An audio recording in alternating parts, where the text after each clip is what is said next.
Mesdames et messieurs, bonsoir et bienvenue dans ce journal au sommaire.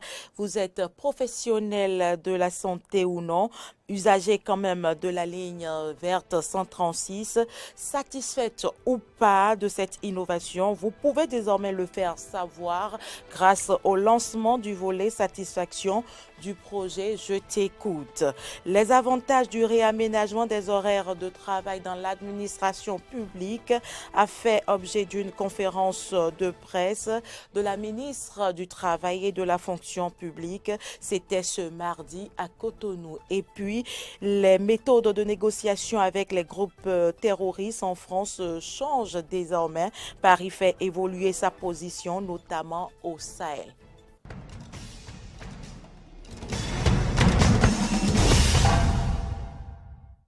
Merci pour l'attention. Cotonou a abrité ce mardi 22 décembre la cérémonie de lancement officiel du volet satisfaction de la ligne verte 136.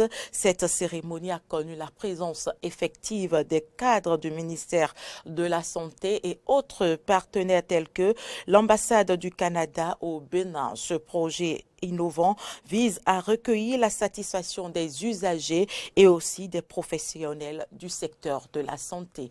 Natacha Kofi, Denis Marouya. Le projet Je t'écoute amorce sa dernière phase d'opérationnalisation. En effet, le volet satisfaction du numéro vert 136 a été lancé le mardi 22 décembre au Bénin Royal Hotel de Cotonou. Cette dernière étape du projet a débouché sur le recueil de la satisfaction des usagers et professionnels de la santé. La directrice de cabinet du ministère de la Santé a rappelé qu'à travers ce projet, un pas de géant a été fait dans le domaine du numérique sous l'impulsion du ministre de la Santé, Benjamin Moukpati. Mesdames et messieurs, Je t'écoute est une initiative innovante qui nous a été proposée par un regroupement d'acteurs autour d'un projet dénommé Technologie et participation citoyenne topique pour l'amélioration du système sanitaire. Il a été favorablement accueilli par le ministère de la Santé et inséré dans un plan plus vaste pour l'écoute du client, quelle que soit la formule par laquelle il souhaite s'exprimer. En effet, le système de mesure de satisfaction de gestion des plaintes des clients via le numéro V136 est un projet axé sur deux interventions, à savoir la mesure de perception de la qualité des soins et la gestion des plaintes et dénonciations des clients. Les technologies support de ces deux interventions sont un serveur vocal interactif et un call center.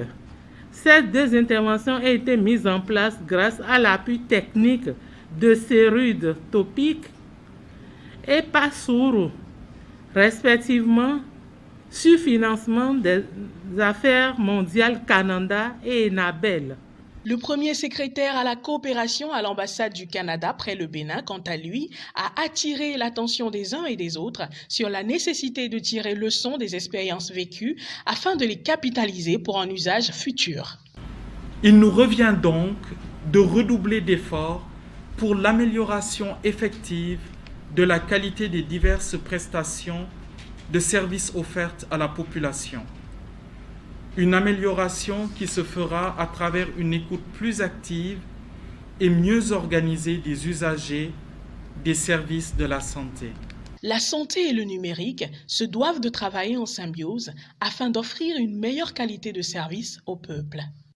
Les nouveaux horaires de travail dans l'administration publique qui entreront en vigueur dès janvier 2021 ont fait l'objet d'une conférence de presse animée ce mardi par la ministre du Travail et de la Fonction publique, Adidjat Matisse.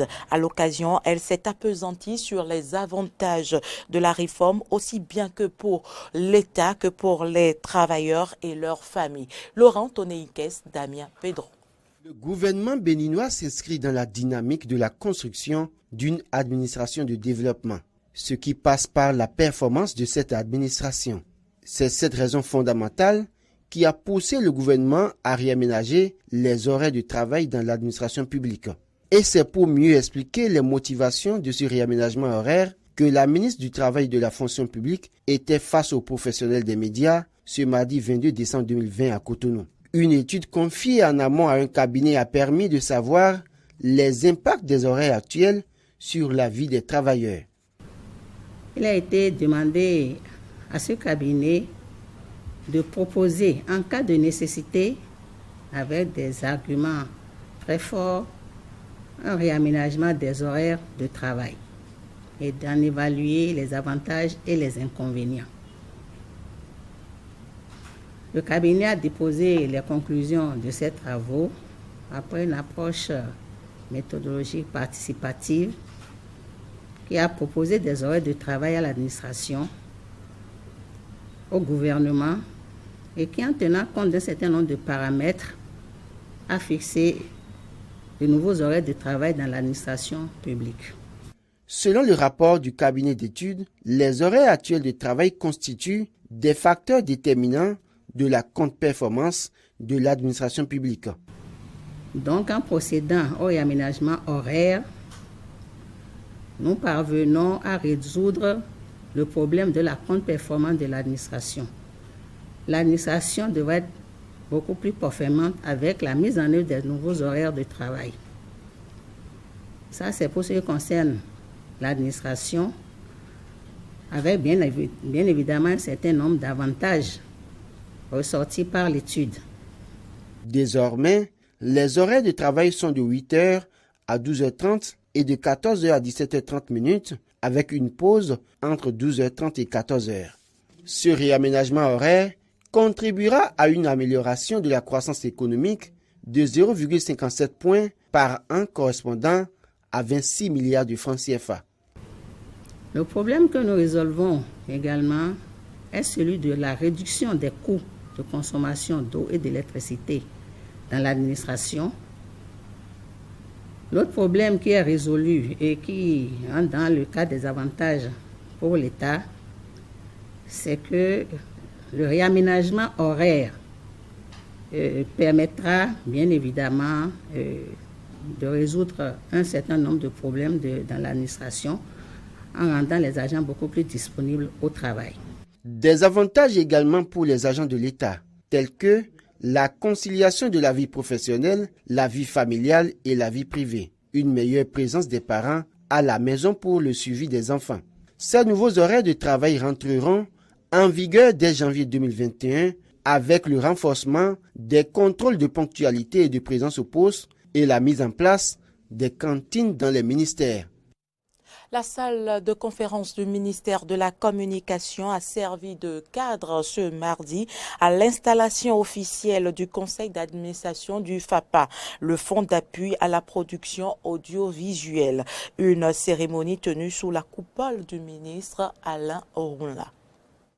Les réformes institutionnelles en cours au Bénin font escale dans le secteur de la production audiovisuelle. C'est à ce titre que le conseil d'administration du FAPA, le fonds d'appui à la production audiovisuelle, obsolète depuis plusieurs années, vient d'être restructuré. Et désormais, voici quelques-uns des membres qui y siégeront. Leur installation officielle est intervenue ce mardi à travers une cérémonie fort simple présidée par le ministre de la Communication, Alain Orunla, qui précise ici les priorités à eux assignées. La mission qui vous est assignée est une mission stratégique, délicate, qu'il faudra prendre à bras le corps et doter principalement le FAPA d'un budget conséquent pour entrer dans l'écosystème numérique et de la production du visage, du paysage audiovisuel que notre gouvernement entend dessiner dans notre pays. Dans votre feuille de route, je souhaite que la restructuration et le changement de mentalité nécessaire à l'effet d'instaurer une culture d'entreprise propice à la compétitivité et à des résultats performants constituent une priorité. Avant de retourner ce conseil d'administration à l'exercice de ces tâches, le ministre n'a pas manqué d'attirer l'attention sur certains des gros défis qui l'attendent. C'est pour vous un challenge que de tracer des pistes en accord avec le projet 25 du PAG relatif à la valorisation de la destination Bénin par la production quantitative de contenu audiovisuel de qualité. Pour finir, je voudrais être et rester confiant quant aux perspectives ambitieuses que nous formulons pour le Fonds d'appui à la production audiovisuelle du Bénin, et c'est sur ces mots d'espoir que je déclare officiellement installé le conseil d'administration du FAPA ce mardi 22 décembre 2020 en souhaitant pleine réussite à toute l'équipe. Certainement que ce nouveau conseil d'administration viendra combler, entre autres, le vide autour de la promotion des productions audiovisuelles de notre pays. Actualité en dehors du Bénin, la Centrafrique toujours en état de crise alors que les élections générales arrivent à grands pas. Moscou a envoyé 300 instructeurs militaires de plus sur le terrain d'après un communiqué officiel pour, je cite, aider Bangui à renforcer les capacités défensives de la Centrafrique. Un déploiement sécuritaire alors que des rebelles se sont emparés d'une grande ville située à moins de 400 km de la capitale. Les civils centrafricains espèrent pouvoir aller voter dans de bonnes conditions. On écoute quelques-uns. Je souhaite que les élections se passent bien, en paix. Comme ça, je vais pouvoir faire mon commerce pour gagner de l'argent et nourrir ma famille à la maison. Les groupes armés qui sont là, qui embêtent un peu par-ci, par-là. Et donc, du coup, ça crée une tension. En fait, la peur est là, règne dans le cœur des gens dans la capitale. Je veux aller voter parce que la guerre, c'est pas bon. La guerre n'emmène pas le développement. La guerre détruit. Nous, les jeunes, on doit être l'avenir de demain. Nous devons être prudents. Est-ce qu'on peut vraiment développer un pays par la guerre? À mon avis, non. S'il y a des problèmes, on n'a qu'à s'asseoir autour d'une table, qu'on puisse en débattre et dans les négociations, forcément, que chaque parti accepte de gagner et aussi de perdre. Et puis, les Nations Unies restent fermes sur le sujet. Ces élections cruciales pour la République centrafricaine en crise vont se tenir dimanche. Le représentant spécial du secrétaire général de l'ONU en Centrafrique rappelle que l'institution condamne les tentatives visant à saboter ce prochain scrutin. La communauté internationale considère en effet que les élections devront se tenir le 27 décembre. Dans le respect des délais constitutionnels. Et nous condamnons toutes les tentatives d'alliance entre groupes armés et acteurs politiques. Nous condamnons toutes les tentatives visant à engager le pays vers une nouvelle transition politique en violation flagrante de la Constitution centrafricaine.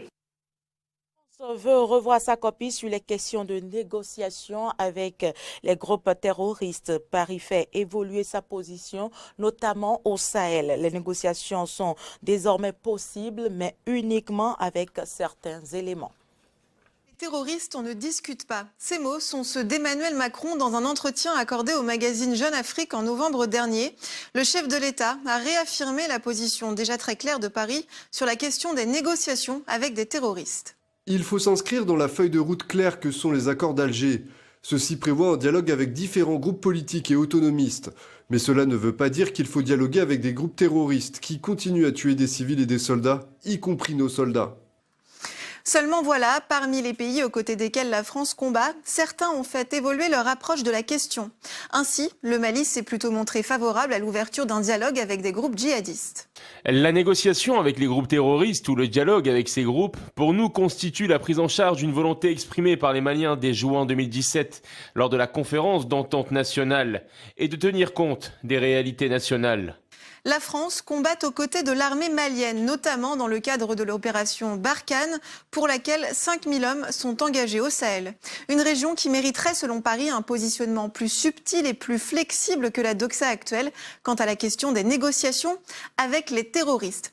Pas avec n'importe qui, cependant, pas question d'inclure dans les négociations des têtes d'affiche d'AQMI, d'Al-Qaïda au Maghreb islamique ou du groupe État islamique, mais par exemple certains membres du GSIM, le groupe de soutien à l'islam l'islam et aux musulmans pourrait convenir. C'est en tout cas ce qu'a confié une source au sein de la présidence française à nos confrères de l'AFP. L'état-major du GSIM répond à la hiérarchie centrale d'Al-Qaïda et est totalement intégré dans son organigramme. Personne n'a jamais réussi à négocier avec Al-Qaïda et ce n'est pas la France qui va le faire. Mais certains éléments du GSIM ont un agenda beaucoup plus national, souvent opportuniste, parfois régional. Avec ces interlocuteurs-là, il est possible d'avoir une autre réponse. Il n'y a aucune raison pour la France de faire obstruction à de telles discussions. La France semble doucement entrouvrir la porte des négociations en ce qui concerne le Mali. Objectif, une fois la capacité de nuisance des leaders des groupes terroristes neutralisée, faire en sorte que les différentes parties puissent s'asseoir autour d'une table. Une politique qui pourrait mener à un désengagement de la France au Sahel. La question du retrait de 600 hommes est devenue envisageable selon l'AFP, notamment au regard des résultats obtenus sur le terrain et de la capacité des Sahéliens à, je cite, assumer le service après-vente, c'est-à-dire le travail de stabilisation une fois les territoires reconquis.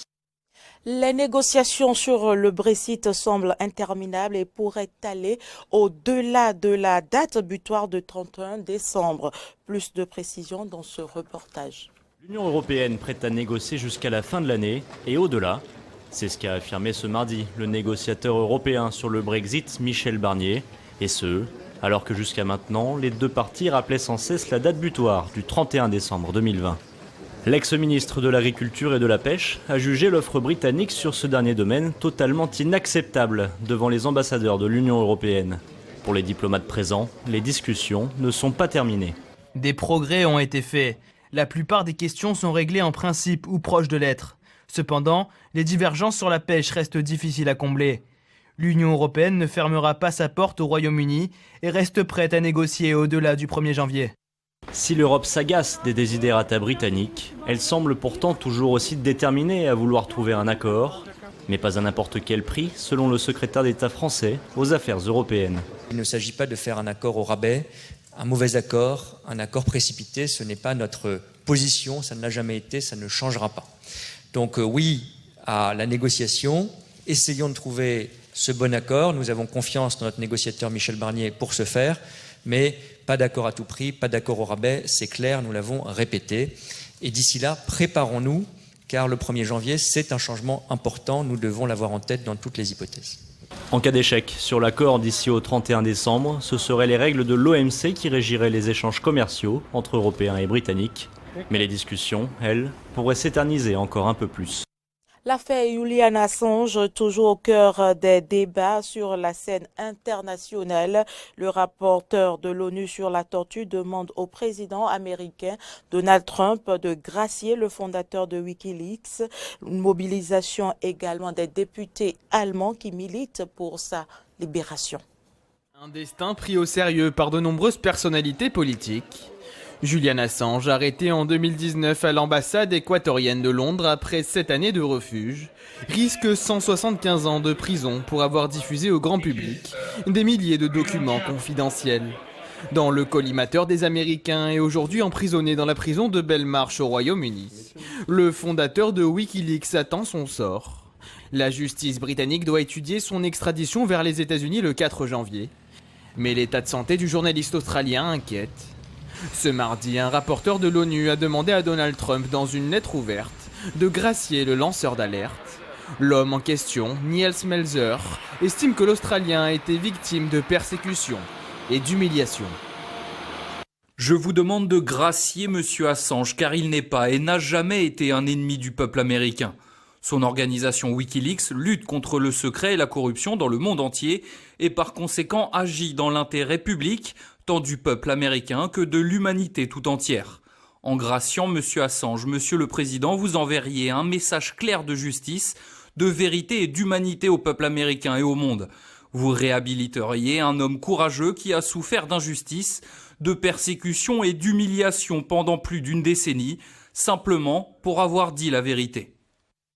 Une demande à laquelle vient s'ajouter une initiative imaginée par des parlementaires allemands.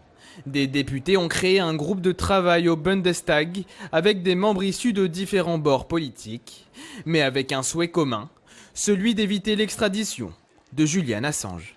Nous souhaitons envoyer un signal clair pour la protection de la liberté d'expression et de la liberté de la presse, mise en danger par la menace d'extradition de Julian Assange. Après de longues années d'incertitude et de batailles juridiques, le destin de Julian Assange pourrait basculer dès l'entame de la nouvelle année. Voilà qui met un terme à cette édition. Merci de l'avoir suivi. À demain.